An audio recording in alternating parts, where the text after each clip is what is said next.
live. Should be working. Alright. Hello, I hope this is working now. It never quite goes live when I want it to go live, but I think now it's working, I believe. If you can hear me, let me know. So yeah, as the sort of title of the stream suggests, I am going to be going over some of your predictions for Comic Relief 2023. I asked you both on Twitter and on YouTube for your suggestions as for what will happen in tomorrow's Comic Relief. And I'll be honest, it was going to be a video, but then I realised the video would age horribly and immediately, so I decided, let's make it a live stream instead. And I'll also go over a couple of minor news stories that have been doing the rounds. There's not an exceedingly high amount. Hello, let's see who's in the chat. So, hello to Tanith, Vanders, First Huvian, Gallifrey Clo, Matty 6278, Bordak 313, hello. The Smart Casual Gamer read your community post, diaries. Hope all is well on your end. Okay, so I want to address that first. I want to address that. Oh, is the chat appearing on the side? I didn't want that to happen. I've just turned the chat back on to test it because it wasn't working before. There we go. Yeah, I wanted to address that actually. So for those of you who might not have seen, yesterday I put out a little bit of a community post, and I have to be honest, I'm so thankful and happy and delighted and just really, really relieved by the response, frankly. I opened up last night, and I won't read the whole post here, you can go read it if you'd like, about mental health and how I've been feeling and some of the things that have gone on, some of the mistakes that I've made recently, basically just airing some dirty laundry for you all. And I feel so much better that I got it all off my chest, because genuinely, and just reading some of your responses, it filled me with so much happiness to know that I got such a wonderful community. And, you know, it took me a lot to, like, open up and say that publicly, because I try and keep a level of separation with, like, my private life online, because I don't want people... Obviously, Twitter's different, but with YouTube in particular, I know it's a place where a lot of you come to relax and escape, and that's very much what it is for me as well. So I wasn't sure, you know, whether people would even take well to me opening up about myself and some of the issues I had, and I also felt, you know, there's people who have it worse and all this other stuff. But just to see that response and to see you all being so nice, it really did help. So I wanted to thank you all for that, because genuinely, it did make me a bit emotional this morning when I was reading all the responses. So honestly, thank you so much for that. It meant a lot to me, and you guys mean the world to me. You genuinely do. You know, we have jokes over here and we have memes, but this is... I love it here. This is my place where I come and I talk about Doctor Who with you. And from the bottom of my heart, I want to say thank you for everyone, really. It's been really nice. And, you know, thank you to anyone. It's been fantastic. Yeah, but on that soppy note, as I said... Oh, wait. Is the thing working? Hello from New Jersey, hello. But yeah, thank you to everyone who basically was helping out. Do you think we'll see his new sonic screwdriver? That'd be nice. You know what? I didn't even think about that, but that would be a nice little reveal for them to do. Also, if you are enjoying the stream, obviously we haven't really got into much yet, but if you've enjoyed the stream so far, feel free to give it a like. It just helps with the algorithm and stuff. Hi Darius, how's it going? Not too bad. Tom, bring back the leak in every video title, please. I mean, the thing is, Reddit was popping back when Series 13 was in production, because we knew basically nothing about it. The thing is with Russell is, he's actually telling us things, so there's not as much of a market for, like, the Reddit sagas so much anymore. But, you know, maybe in the future they'll come back. I feel like if I do leaks more, in terms of the Reddit stuff, it'll be more occasional, because I was noticing a lot of people who were literally just, you know, making up links to get in the videos, which I didn't want to really promote, because I felt that, you know, might come across as, like, spammy and stuff. But yeah, so what I'm going to do is, first of all, just go over a couple of news stories that I found.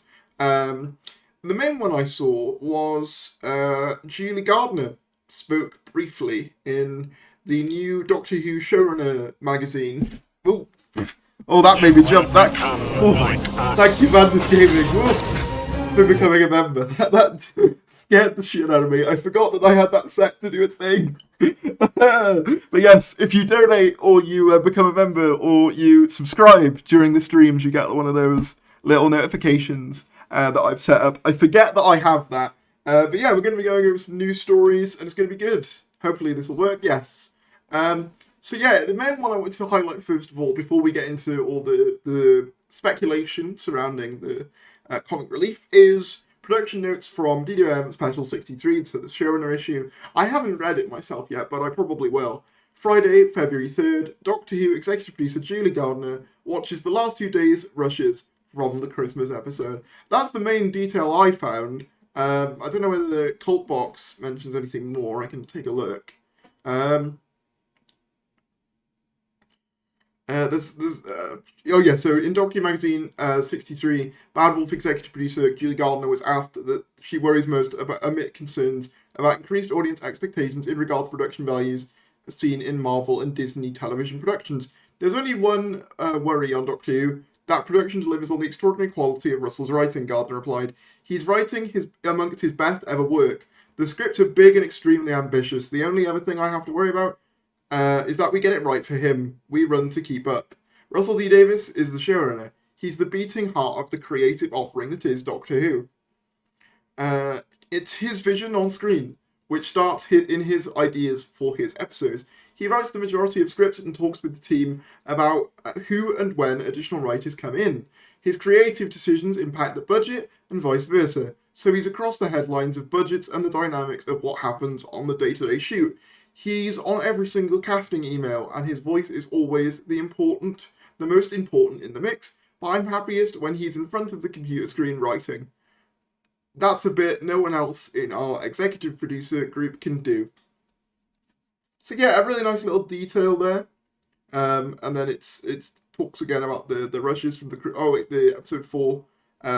Because if you don't know, Russell T Davies said that episode 4 is one of the best things he's ever written. So I'm very excited to see, what these episodes are. Because here's the thing, a lot of people will say, oh, that's just marketing, isn't it? Like back when they did the marketing for Orphan 55, and they were saying how Orphan 55 has an epic ending. But like, I don't know, with RTD, when he says something's good, I feel like I believe it. That probably sounds a bit harsh. But you know what I mean. Will David Tennant ever return after the 60th anniversary? I saw Crispy did a video on whether that could happen or not. Personally, I think he probably will come back regardless, as much as he can. Do I think it's difficult, really. It's like, I think he could come back. I think there's every possibility that David Tennant would come back for like the 70th if he was able. But I'm not sure whether I'm going to need to see that Doctor again. I feel like after the 60th, as much as I love David, and I do, I feel like I think I'll have had my fill. Do you know what I mean? It seems more real to me as it's very specifically episode 4. Well, yeah, there's that, and then there's also, them talking about the scale and the scope of it. That's something that Russell has said he wants to expand on before. Wait, hang on. Did someone say yes, everyone, unit spin-off is happening? Did that get officially confirmed? Obviously, I've covered the leaks, but it's not been officially confirmed, has it? I don't think it has. Hope you're okay there. I just want to let you know we all support you, and Doctor Who is also my escape. I've had a few people say stuff about me, but that just keeps me loving it even more. Yeah, man, honestly, don't listen to them. If they're saying mean stuff, they're jerks, My first high school, I got bullied quite heavily. It was a Catholic school. I went there mainly because it was the only one that had a lift at the time. And yeah, I got bullied quite heavily, but, you'll show him one day. We might get a title reveal tomorrow. I don't know. Okay, so yeah, we're going to get into comic relief speculation in a bit, but I want to go over a couple more smaller news stories. So we had those quotes from Julie Gardner on new production in Doctor Who Magazine, the special, and then So for those of you who don't know, I believe it was Karen Gillan and Matt Smith attended the BAFTAs and they met again, I think.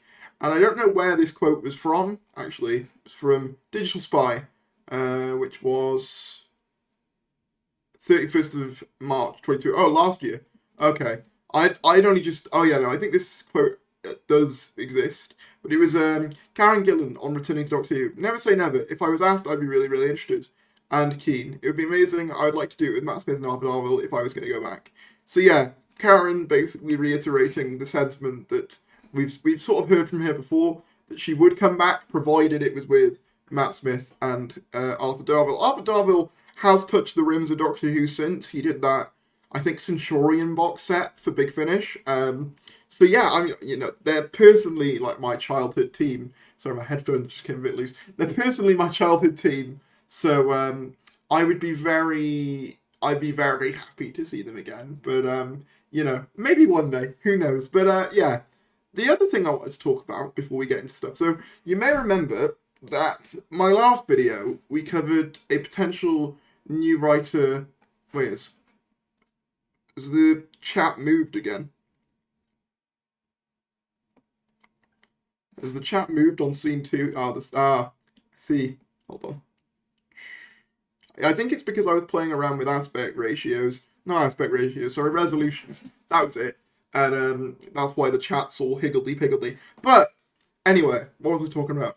Yes, the other thing. So you might remember, I think yesterday's video, I mentioned a potential new writer for Series 14, Sophie Petzel, who had been rumoured to be on the new Series 14 writing team. Well, she, as far as I can tell, has come out to say that she is not doing it, because I've checked the account, and it seems genuine. So, there was this kind of speculation about Sophie Petzel. And then she quote-tweeted it saying, lol, no, I'm not. And then Stephen Shires says, would you like to? And then Sophia Petzel says, I don't really like Doctor Who that much. I used to like it when I was 15. I'm excited to see Russell's work there. And then he says, fair play. And then it's a weird thing. On the internet, that everyone thinks the dream project for any British is working on Doctor Who, when most of it is, I'd like my own show with better royalties. Fair enough. Honestly, mood. Fair enough.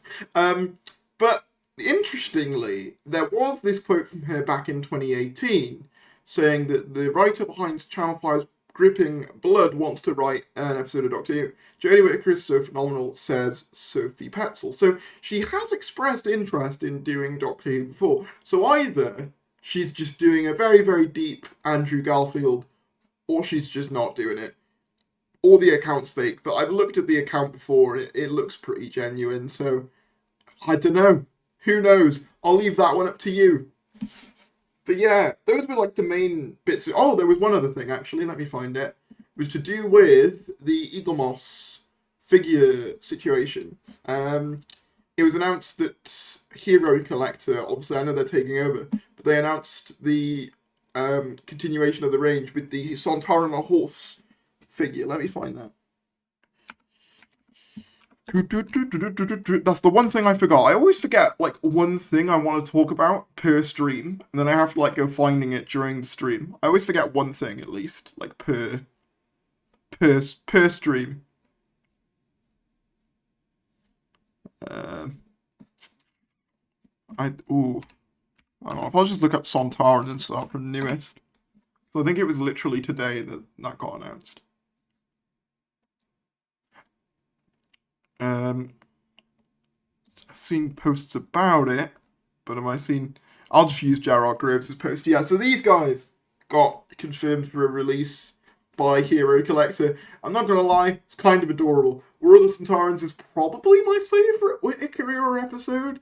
So, yeah, having a little figure dedicated to that, and I like collecting the Eaglemoss ones. I might get it, you know, when I'm not financially screwed.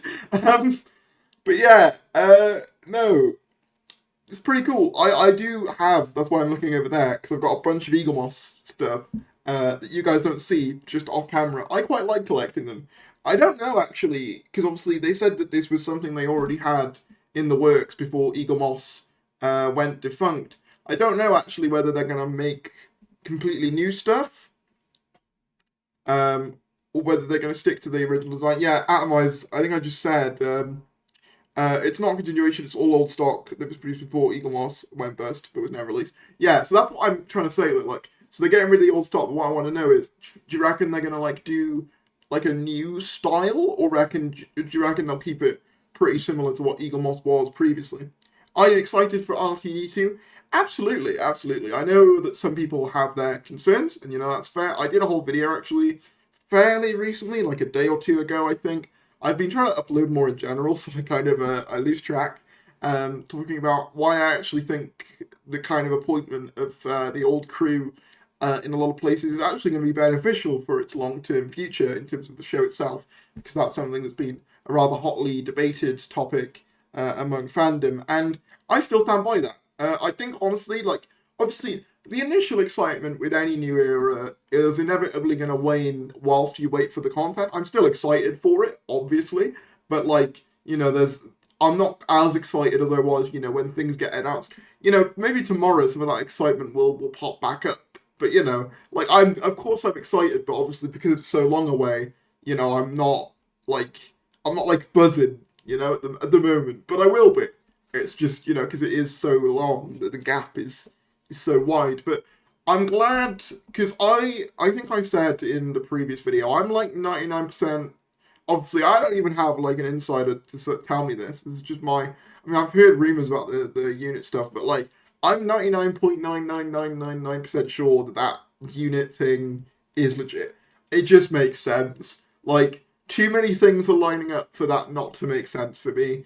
It's also, even if you just look at like units prominence in the 60th and then in series 14 and the centenary as well, it all connects a bit too well, and Kate already being confirmed to be back, to me it feels like the natural choice for a sort of Torchwood successor show. With that being said, I do hope that they go for a different tonal vibe than Torchwood.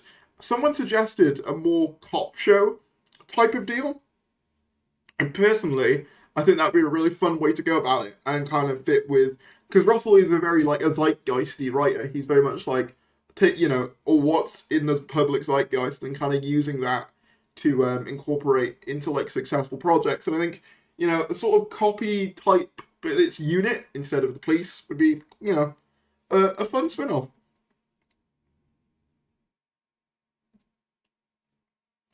Hey, Tharis, love your handles, yeah.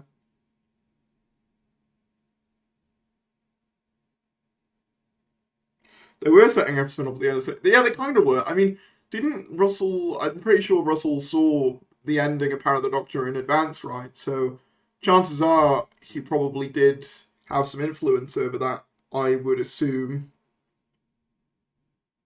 Oh, they mentioned me in the Optics video. I think I might have watched some of it because I know the live stream is a bit laggy. No, it's two different companies that have the stuff. TVM still has old stock, and Master Replicas have the license. Okay, so Master Replicas will be doing... Yeah, we don't know what they'll do with it. Okay, cool. There is the unit show might have something to do with the big leaked unit set found on Google Earth maps. Yeah, that was pretty big, although, I mean, it also just looked like a helipad, but then maybe you're right, maybe that'll be a long-term thing that's there. That'd be cool. Someone just said, I saw something that I wanted to address, and I can't find it. How long have I been a fan of Doctor Who? Since 2008, so I would have been... like 5? Since I was 5, and I'm 20 in July. When will Red Nose Day thing come out for Doctor Who? I believe Red Nose Day is 7 PM tomorrow, so it could be any time from then. So what I'll be doing, because I'll be doing another live stream tomorrow, going over the actual... Because I did it with Children in Need, so I'll do it with Comic Relief. What I'll do, I'll be streaming whilst the thing is on, and then so we can talk... whilst the Comic Relief is on, and then when it gets to the Doctor Who sketch, we can sort of live react to it together, and hopefully the BBC doesn't copyright claim me. That's the hope. I was okay with the Millie Gibson stuff, so hopefully I'm alright with the comic relief stuff. Hopefully. Yeah, that's going to be the plan. Obviously, I'm not going to be streaming the entire, like, so what I'll do, right, is kind of what I've done before, where I won't have comic relief on screen until we get to the Doctor Who bit, which is what I did for Children in Need when Millie Gibson was announced, if you remember that. It'll be like that. Yeah, so that's what I'll be doing. I'll be streaming whilst... I hope they don't keep teasing it like they did for Children in Need. It was so annoying. Yeah, that is true. I was like, oh my god, get on with it. It's like, Sylvester McCoy is Scottish. Yeah, he is. Stay awesome, my friend. I gotta go. Glad I was able to catch up with the stream. Thanks for all you do. No worries. Thanks for joining. Where do you get that K9 figure? Do you know what? I can't remember. It's based on the Australian one. His ears have come off, actually. We need to glue them back on. It's a very fragile figure, but it's based on the K9 Australian show. I don't remember where I got it from now. Well, yeah, this is what we're going to get to now. This is what we're going to get to. So I ask you all what you wanted to see, but before I do that, someone just said, post-Power of the Doctor, a unit spin-off just makes sense. You can have any companion who is on modern Earth in it to create new stories. And yeah, obviously, the rumour is that's kind of being posited by people, and the rumour that I'd heard before was like Gwen and... Oh, that was the other thing. Bugger, forgot. There's another piece of news before we get to the comic relief stuff, which was the Yasmin Finney Teen Vogue interview. But the other thing I wanted to say was with regards to a unit spin-off, the big rumour is Gwen and Martha, and also Magambo, the unit lady from like the Russell era, which would be cool. That'd be a fun lineup. I can't imagine somehow Kate Stewart and Gwen Cooper in the same room, because now I've seen all of Torchwood, but there we are. I would love to see Gwen Cooper back again. I love that character now. Martha Jones as well. I've always sort of said Martha Jones makes the most sense to bring back in terms of like the revival companions. Because she's the only one who didn't really get her life ruined long term. Obviously, she did for about a year, but that's the year that got erased and all that. So it's the one that makes the most sense. I also think there's there's a lot of story potential in a companion who isn't as enamored with the Doctor as like a Rose is, or like a Donna is, or like an Amy. Like someone who is a bit more like, actually, you're a bit of a dick to me when we were traveling, which is the perspective Martha would come into that with. So Yasmin Finney did an interview. Obviously, she's playing Rose, who believed to be the daughter of Donna Noble in the 2023 specials. She did an interview for Teen Vogue, and Doctor Who was very briefly brought up. I'll see if I can find it. I won't read the whole article because it's very, very long, but a very, very good interview nonetheless. I have read some of it. Yeah, here we are. So, the question is, so what's next for Yasmin? Well, first, if Hollywood has any sense, getting cast a role that isn't trans, a goal she's mentioned in interviews before. That would probably be everything for this year. She'll explore her new life in London with her new puppy, Coco, making music. She's loving Sam Smith and SZA lately, and Doctor Who with Ncuti Gatwa, a former Hollywood inductee himself. Ncuti is power. Ncuti's power, Finney emphasises, eyes widening, and we're both doing amazing. We're both taking over this space, so get ready. That assuredness carries over to Finney's security in her right to show the world who she is. So yeah, a nice little quote there, basically saying that Ncuti is like really powerful. I don't know how much of a screen, like an on-screen dynamic they'll have in the 60th. But I'm hoping that, they get to share some screen time, because from what I can make out, Ncuti and Yasmin Finney are good friends, so it'd be nice to have them interact, because we know Ncuti is going to be in the 60th. Currently watching in VR chat. Well, hello VR chat, that's pretty cool. Do you think Disney would ever buy Doctor Who? Do you know what? That's really interesting. And you know what? I'm gonna show you guys something. Screw it. I know this video is about comic relief, and we'll get there. But you know what? I'm enjoying this. So I found a video talking about the history between Disney and Doctor Who. And did you know, at one point, Disney was going to buy Doctor Who, and there was going to be a Disneyland-themed Doctor Who ride. And what I'm going to do is show you guys and react to a great video I found on this topic. Totally just randomly came up into my recommended, and I thought, that's a great and really interesting video. Yeah, so I'm going to show you guys this. Shout outs to I'm going to react to something. I never react to things on this stream. Pie the theme park guy for finding this out. I'll move the chat over to at the top. There we are. So yeah, shout outs to Pie the theme park guy for making this video, basically just talking about the relationship between Doctor Who and Disney. It goes back way further than I thought it did. And it's only 3 minutes long. So shout outs to him. In fact, I'm going to subscribe right now. So if you enjoy this clip, subscribe to him. But yeah, I'm just going to show you guys this. Is my desktop audio on? I think it is. It's a really interesting topic. Desktop audio. Yeah. Recently, it was announced that a deal was struck between Disney and the BBC. Disney will help fund new episodes of Doctor Who, increasing the budget considerably, in exchange for Disney Plus becoming the home for Doctor Who outside the Doctor Who VHS the UK. But the BBC still retains full creative control, all starting with a series of new specials seeing the return of David Tennant in late 2023. It seems like or whatever song that is.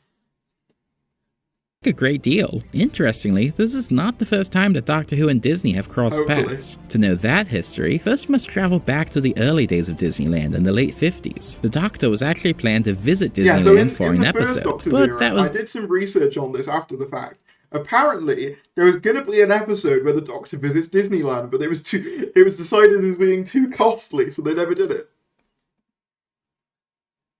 Seemed too expensive for the show, so the episode was cut. Traveling forward in time to 1975, we look at Disney Time, a BBC program that would air on holidays, where celebrity hosts would present clips of Disney movies. For the Christmas episode of that year, Tom Baker hosted Disney Time in character as the I had no Doctor, idea that was even a thing. No, in fact, I think I saw the clip of Tom Baker with Mickey, but I had no idea that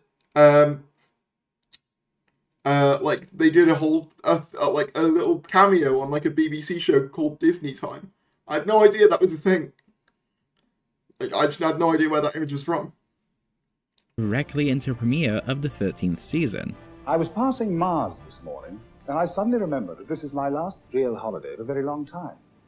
And as I haven't seen Mickey Mouse since he did his first professional mouse job in 1928, I thought, I'll stop off in London to see him and his friends. I love how Mickey is just ominously watching.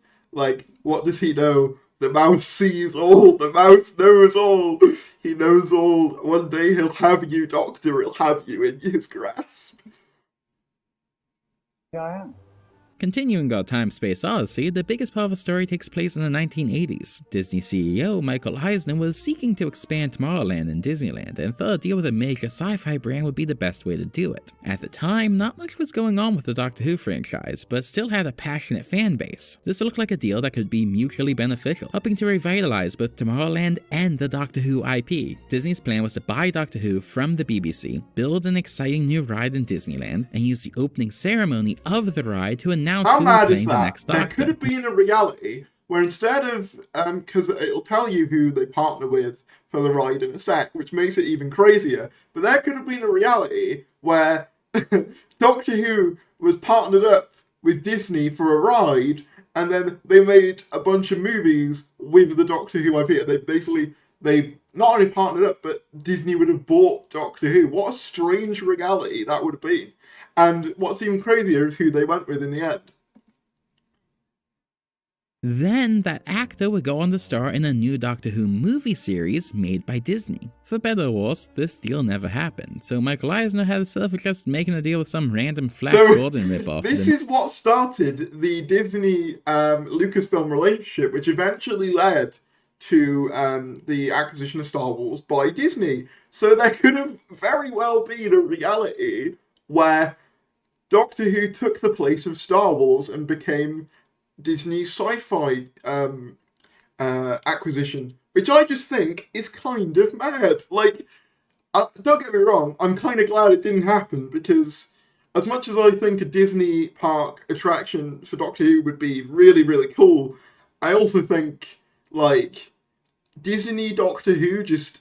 I mean, obviously I know Doctor Who's on Disney+, but, like, it's still done by the BBC. Disney having a 100% creative control, like, nah, personally.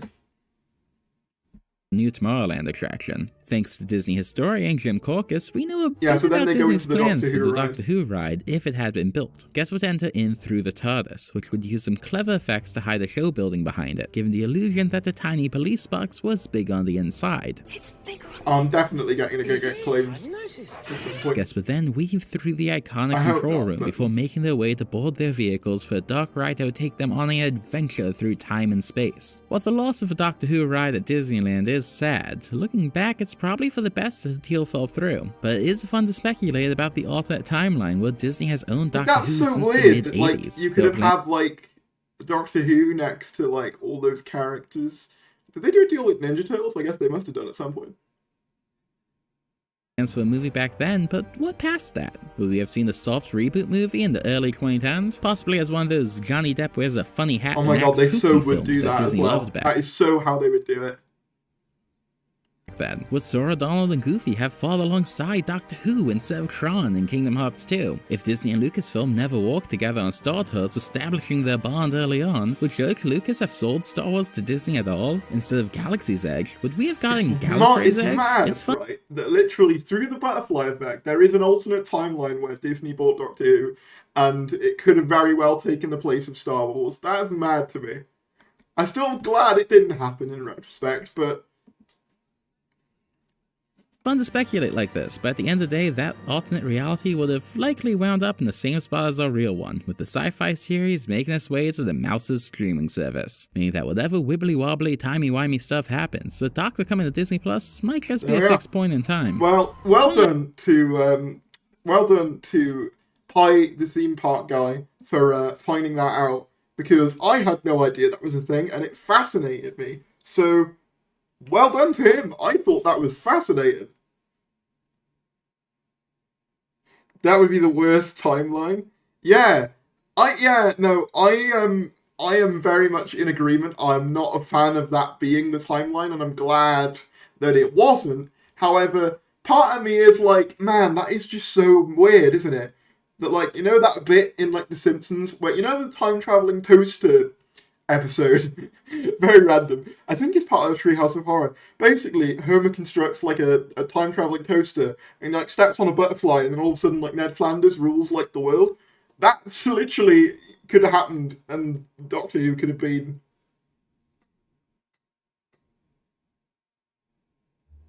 Doctor Who being produced by a nationalised broadcaster is incredibly based. That's very true. Don't get me wrong, I'm not saying that would have been preferable. I don't think it would have been. And I'm glad it stayed with the BBC in the end. However, it is a bonkers weird timeline.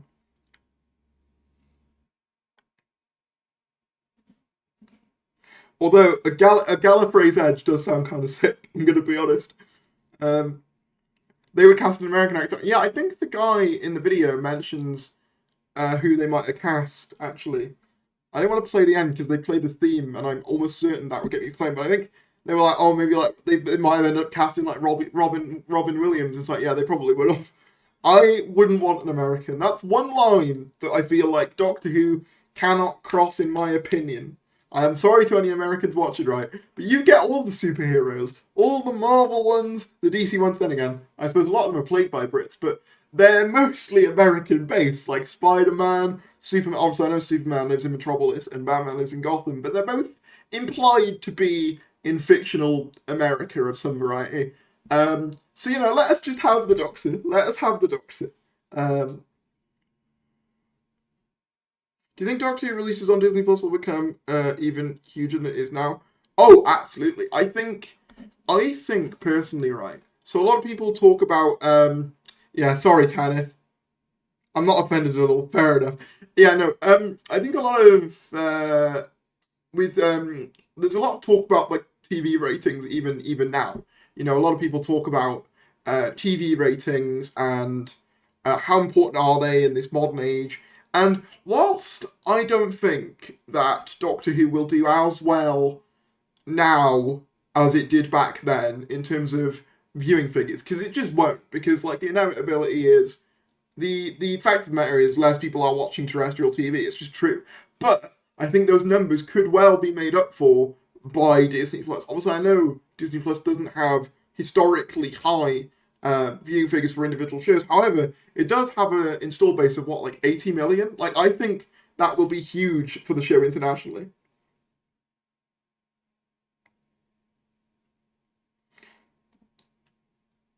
Hey there, Therese. Hello! But yeah, that was really interesting. Do you guys not think?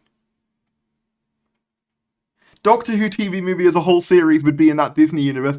I mean, you're not technically wrong, because wasn't it going to be done by Fox, and then Fox ended up getting owned by Disney. So there's actually multiple ways that Doctor Who could have ended up with Disney. Do you think there's a danger of Disney getting full creative control after Russell goes? No, not really. I think the BBC are very aware that like Doctor Who is like their most important IP, and I think the only way I could see that happening, right, is if and when the BBC goes defunct, as in, you know, the license fee gets stopped. However, yeah, Welsh. Okay, we make an exception for Welsh, English, Scottish, Welsh, Irish maybe, but you know, just not American is the only thing I would say. I think just we all know Gallifrey's Edge could still happen. Unironic, I was thinking about this the other day. Maybe I'll make it into an entirely separate video. Like what a Doctor Who theme park could actually be like, because I want that to be a thing. They better prioritize Who more than anything else. Like Star Wars, make it big. I mean, here's the thing: they've got Disney, Bad Wolf, and the BBC all batting for it now, so they've got like a lot of people backing for it, and Sony as well, I guess, because as someone points out in the chat, yeah, Sony are like majority stakeholders in Bad Wolf. I can make my drink. Yeah. But yeah, let's take a look at what some of you guys have been saying about the new comic relief sketch, which is actually what I wanted to do this stream about initially. Remember that? That was the point of the stream. To be fair, though, I think that was genuinely a pretty fun tangent, and I might make that into a clip because I think that's a really fun topic. But where is the thing? I signed it up earlier. I think I might have used that tab. Doesn't matter. Here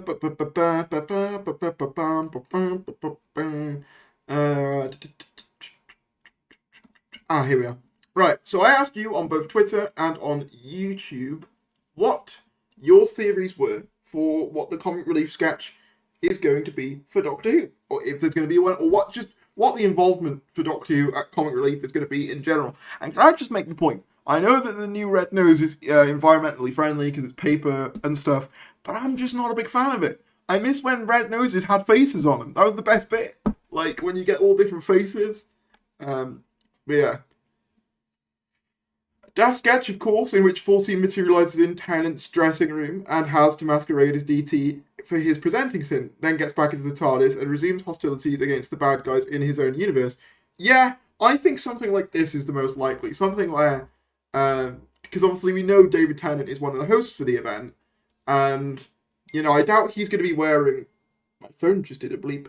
I doubt he's going to be wearing his costume the whole thing. So yeah, I think, like, the 14th Doctor and David Tennant, the actor, quote-unquote, switching places is something I could very much see them doing. Red noses are actually deadly, an Auton plot. Everybody, I think it's paper now, though, isn't it? Anyone gets turned to mush. One of them, of Little Vix, is the companion for it. She gets turned into mush. Murray Gold's music goes sad. Critics hail it as a slightly mixed message, but tears of joy and sadness. Well, there we go. That's an interesting thought.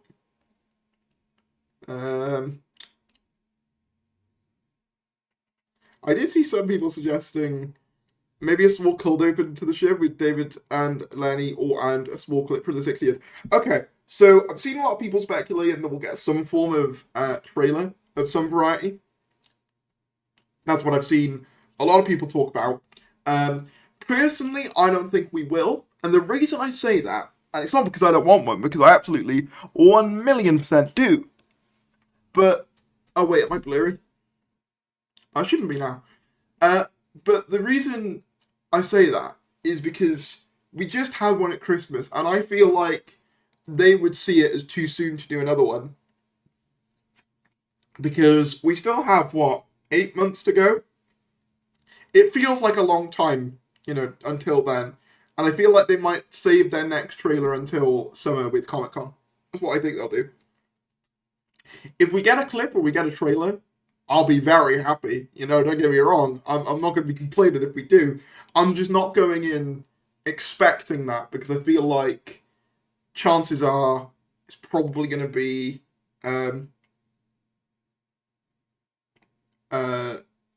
what do you call it? Just a sketch. I would rather have an American doctor than a Welsh doctor. Sorry, well, you're just wrong. I mean, you get to use our country for like the whole thing, whole making of the show. Might as well have a Welsh doctor somewhere down the line. Oh yeah, I'll do yours, Oscar. I'll do yours. Personally, I think the Absorbaloff will return, having one final battle against the Doctor, and it will end with the Absorbaloff ruling the universe. I mean, it's certainly an idea.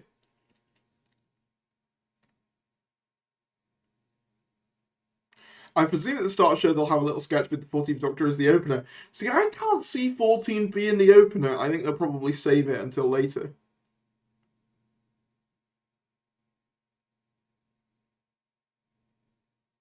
I'm all for comedy sketches, but with how brief a time he'll be the Doctor this time around, and how long till November, I vastly prefer something in universe. So yeah, the other option would be something specifically filmed in universe, akin to something like Born Again, which was the Children in Need sketch they did back when David Tennant had first regenerated from Christopher Eccleston. It was sort of some connective tissue between parting in the ways from Christmas Invasion, and it's a good sketch. Well, it's not even a sketch; it's a mini-sode essentially. And I've seen a lot of people suggesting the idea of a more in-universe mini-sode type of thing. I would also like that. The chances of it, though, again, I feel are somewhat minimum, and the reason I say that is there isn't a lot of time to really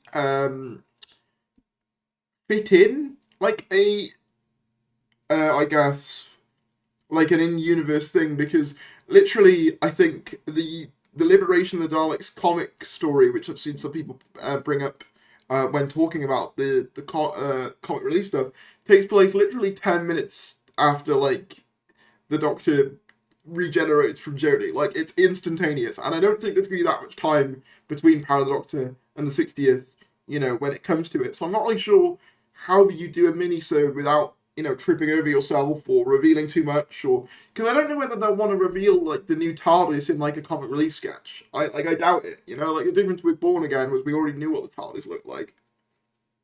We already knew Billy Piper. The era was already going. With this, it's a bit different because we're on the cusp of a new era, but we got an old actor, and it's a bit of a difficult one, really.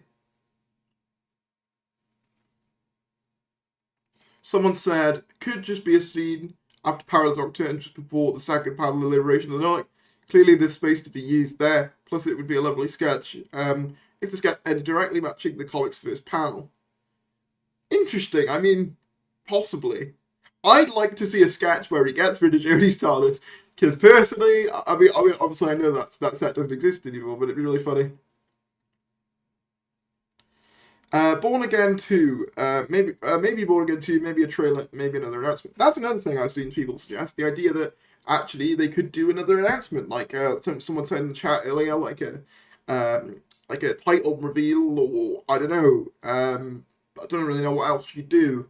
I guess if there was another Doctor coming back, but I feel like that's too big for comic relief. What else could they reveal about the 60th? Yes, I don't really know. But But yeah, maybe some of the episode titles is the main thing coming to mind. I guess a composer would be cool, but that's not really something you drop at Comic Relief, really.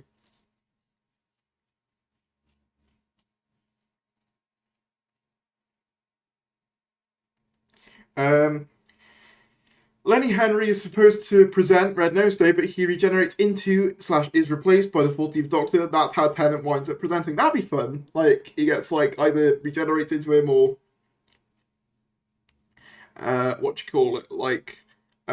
gets transported in and replaced, like, when they did Doctor Who at the BAFTAs, and, like, Doctor Who, Matt Smith and Jenna Coleman transported themselves into the audience. I think that was the thing they did for that. Not BAFTAs, it was like a music thing, don't remember. Another round with Lauren Cooper, that would be amazing. For those of you who don't know, the Lauren Cooper comedy show, Catherine Tate as a schoolgirl, and there's a famous sketch, which I'm sure you've all probably seen, so I'm not sure why I'm explaining it in depth. It's basically David Tennant comes in as the teacher of Lauren Cooper, and many a funny has had, and they make references to Doctor Who, and it's all good stuff. And that would be fun. Whether they'll do that or not, I don't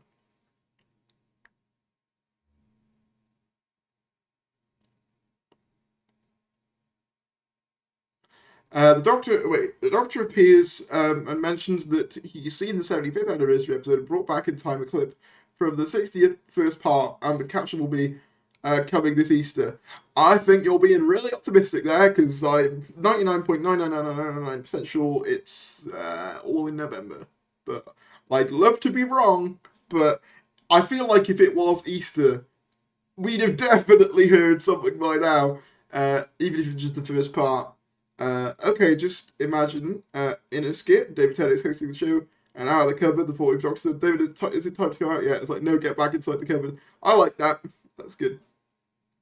Oh yeah, there's also been some sort of stuff to do with like Lenny Henry, because obviously Lenny Henry played Parody Doctor in the 1980s. I doubt they'll reference that. That feels a bit too niche for Comic Relief, personally. But then again, they got Peter Davison to do a Children in Need sketch, so who knows? Fuck me, Alien Boy. I've seen that sketch. Yeah, it's good. Thing is, though, is Lauren bothered? Would be fun if David referenced Lenny Henry being in Spyfall in character. That would be fun, although, again, I almost feel like it's too niche, because as much as I hate to say it, I don't think the general public knows that Jodie Whittaker existed. Which probably sounds a bit harsh, but probably isn't entirely inaccurate. Let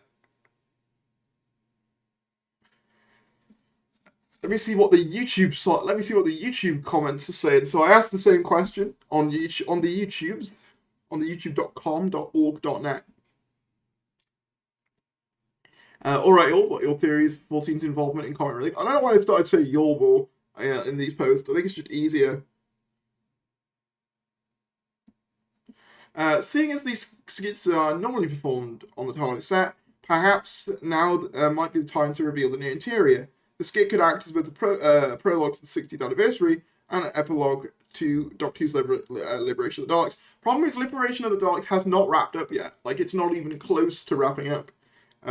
It's still very much, we're still very much revealing stuff about that plot. So I doubt it could really act as that.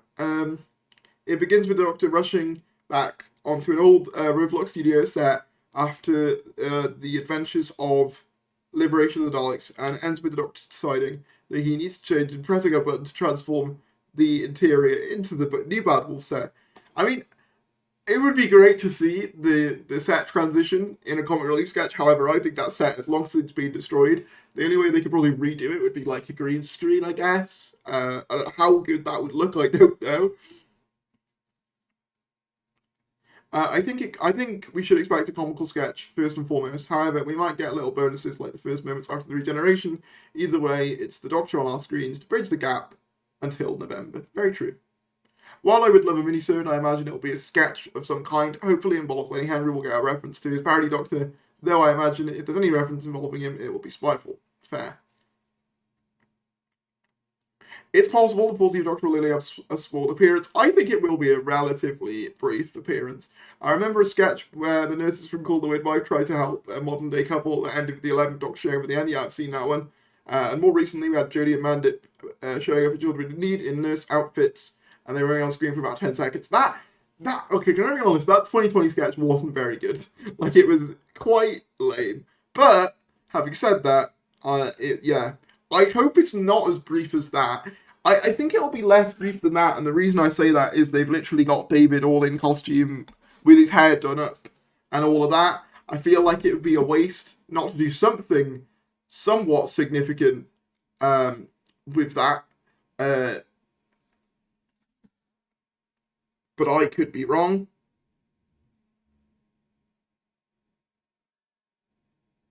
I want the new set revealed in episode. The scenes are so cool, and it comes along so rarely. Yeah, that's fair enough. Honestly, that's a good point. How much do we reckon we're realistically gonna see the TARDIS? Because, like, I'm not sure. Obviously, we know it will be in the 60th, because, you know, spoilers. But when I covered the leaked TARDIS interior way back, like, there was concept art of 14 in it, so I imagine we'll see it, but I can't see the TARDIS being a huge, like, player in the anniversary. Do you know how, like, in the Whittaker era, they basically, well, not the Whittaker era as such, but, like, in Series 11 at least, you don't see a lot of it. Like, it's very much just the vehicle they use to get from one to the other. I feel like, given it's only 3 episodes, the chances are that they'll probably focus more around that rather than anything else, but I could be wrong. You know, they'll probably focus, like, a big TARDIS reveal more, I'd focus the TARDIS more with Ncuti than with Tennant, but I could be wrong. 13 and 10 TARDIS interior hybrid would be cool. I mean, I gotta be honest, I'm not really a fan of either design overly. I'm personally of the belief I much prefer, like, the more sterile looking TARDISes akin to the classics, or something like the Paul McGann TARDIS or the Peter Capaldi TARDIS. The ones that look either more machine-like or more sort of steampunk, I'm really into. Not so much into the organic coral or crystal type ones, personally.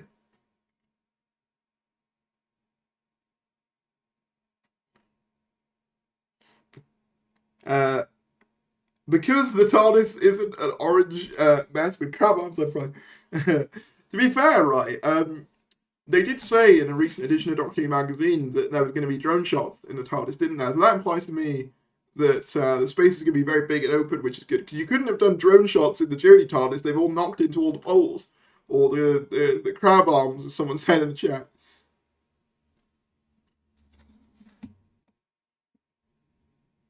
TARDIS was the best in my opinion. I slightly prefer the McGann TARDIS, personally. But they are like, you know, they're like almost neck and neck. They're both fantastic. I like the white design, which is very classic, but it's like a merge between Smith 1 and classic. When you say white design, you mean the 60th design. Remember that Rachel Talale did brag about showing off the new TARDIS when asked about her episode of the 60th. Did she? When was that? Why don't I remember that? Thank you to John Campbell Rees for subscribing. By the way, I think we're about, like, last I checked, we're about, like, 5 subscribers away from 19,500. Oh, yeah, the League one, yeah. No, I agree. It looks really good.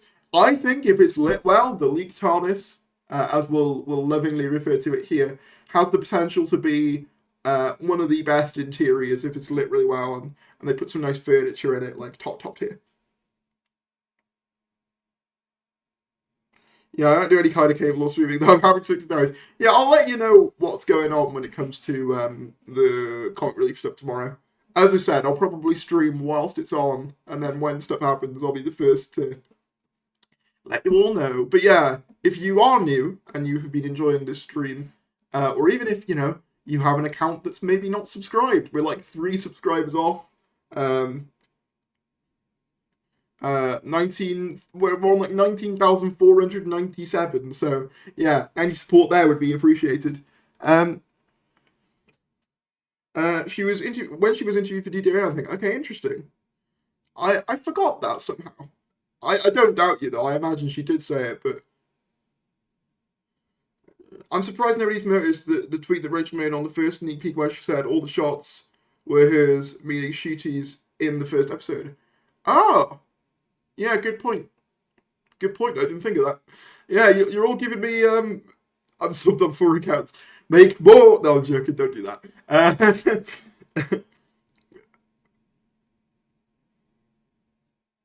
Wait, Tharius has forgot to mention at 20k he is reading live on stream the entire track script.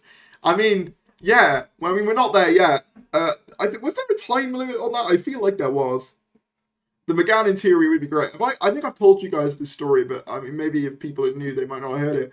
I got to actually see the Paul McGann TARDIS back when it was in Cardiff years ago. Cardiff Comic Con, they had the TARDIS console for the Paul McGann movie. And it was funny because like I was fiddling with it, and one of the levers came off, and I just I felt very bad. I was like, no, I'm sorry, Paul McGann, no. Darius, has there been a mini-sode? There hasn't yet, but we're speculating on whether there will be or not tomorrow, because tomorrow Tennant is set to appear in costume as the 14th Doctor in some form on Comic Relief, so we will find out. I don't remember a time that, fair enough. I feel like there was a limit, but I can already picture the drone shot of Ruby seeing the TARDIS for the first time. Oh, I got a subscribe notification. Thank you to DW. Is that DW Intro? Yeah, DW Intro for subscribing. I hope you like all the little graphics when things happen.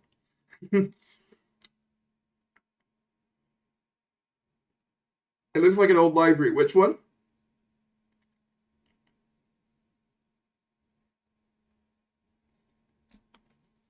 I just want the 60th TARDIS in Gmod. Best item in Gmod. I haven't beaten up Gmod for a while. Honestly, I'd be tempted to do more like Gmod Doctor Who videos. But it just takes ages for it all to load up. And by that point, you're just sort of like, ugh.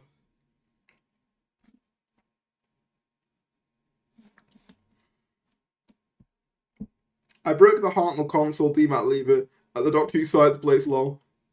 Nice. Nice. Yeah, we, I think we made it, technically. I think we're on 19,500.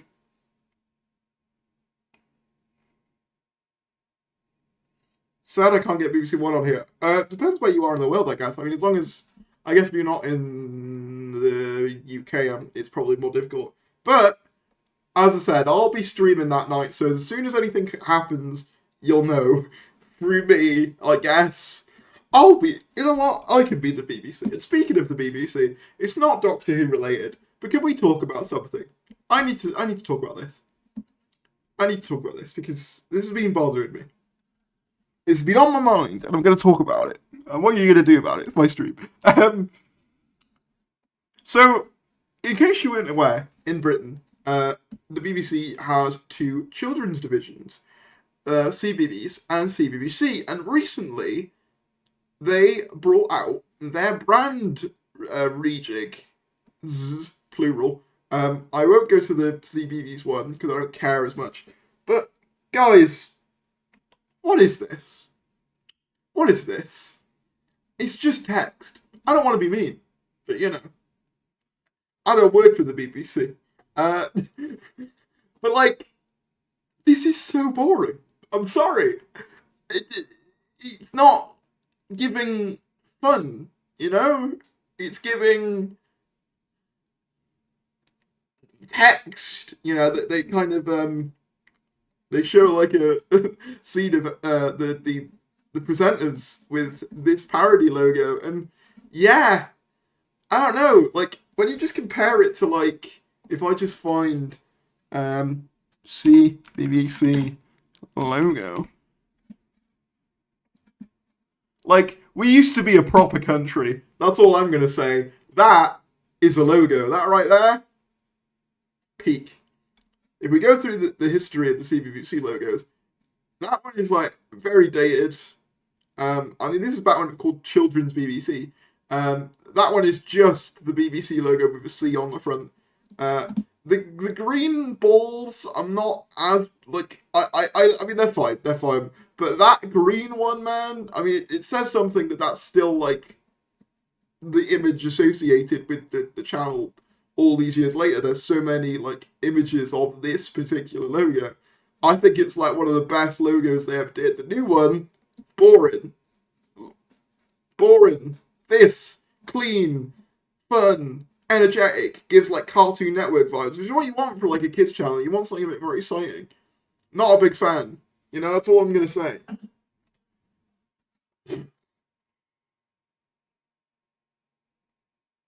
New Dalek reveal tomorrow, calling it. I mean, that'd be nice, but I doubt it.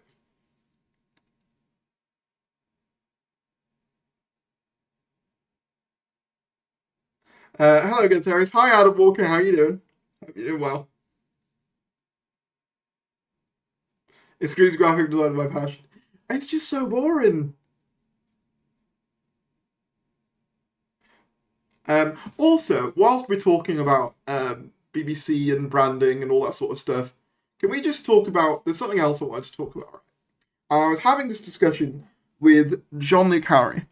I was having it today on a Discord call. Does anyone else think the recent covers for Doctor Who magazine have just, like, not been all that great?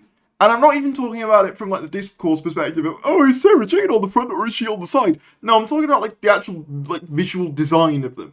Right, so I'm going to get on the Doctor Who magazine website real quick. I want to vent about this, because I was talking to John about it, and I feel like I want to talk about it. So I'm going to do it.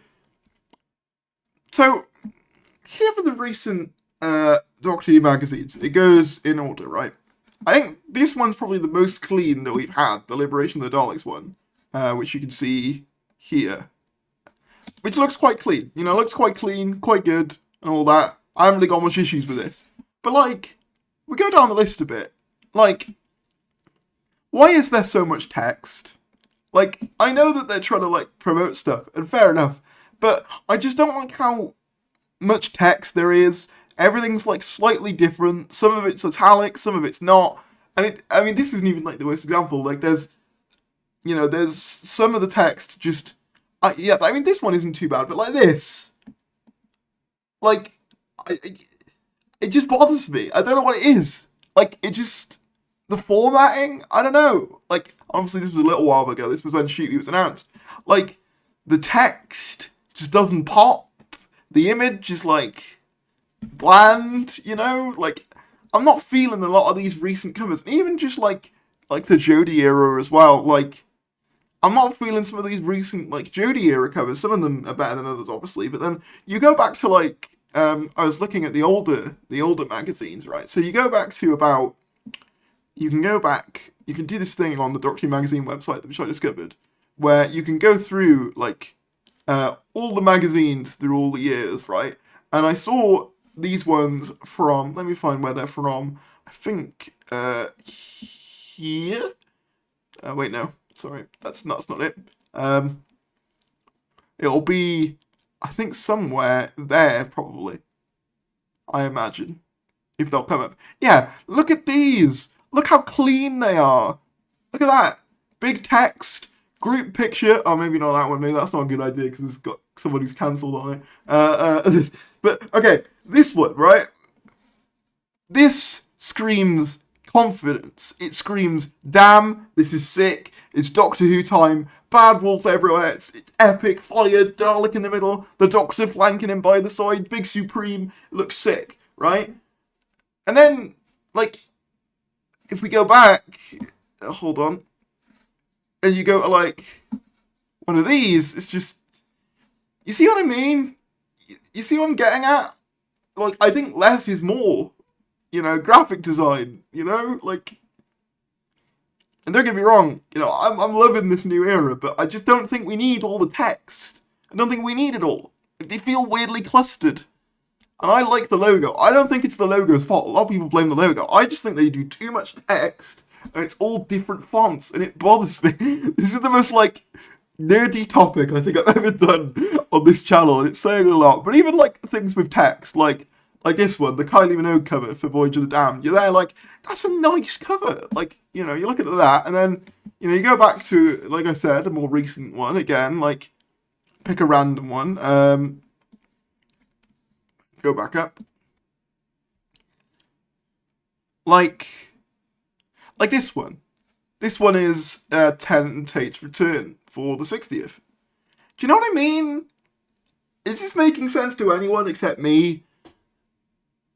There's just too much. Like, what? I'm probably the only one who cares. What's everyone else thinking? Am I going crazy, or is it just me? Yeah, I don't think the logo's the problem. I think that's just the text.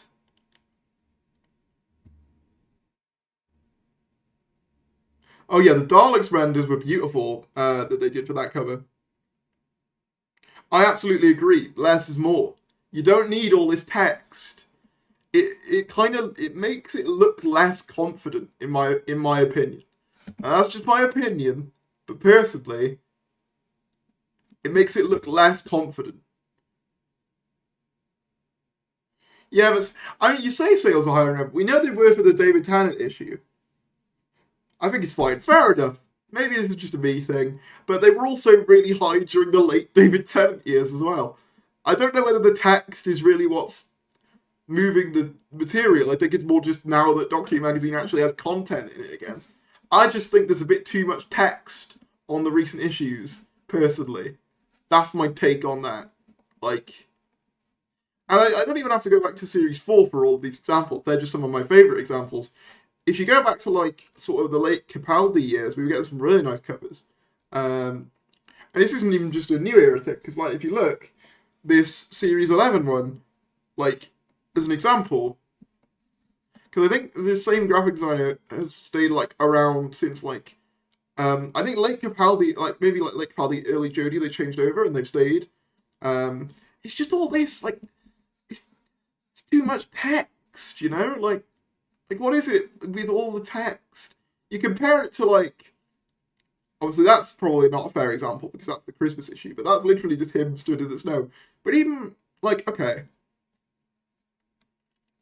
like that, right? There is about the same amount of text, but I feel like they just use the space a lot more effectively. Do you know what I mean? Like, the colours as well, the use of colours, and like the fonts have some consistency. This is such a nerdy topic. And then like this, you know, even things like this for Return of Dr. Mysterio, like, simple, clean. That logo looks bad, but it's simple, it's clean, it's nice, you know? And if we go back down further, this is one of my favourites. This right here, look at this. Look at that. Boom. Looks great. And I know they do have a written one there, which I assume was on the inside. But even then, the one with the writing still looks alright. Because, like, the text is centered. You can still see the characters really clearly. I don't know, I just feel like less is more. That's just me. That's, like, the most nitpicky, weird tangent I think I've ever done. Oh yeah, the textless subscriber covers are way better.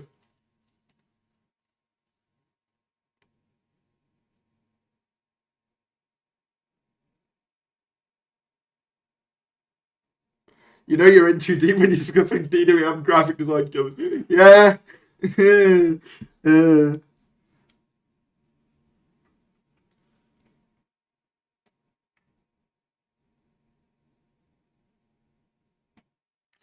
Do we know what's happening with Doctor Who Adventures, the children's Doctor Who magazine? I don't think that's been around for a few years.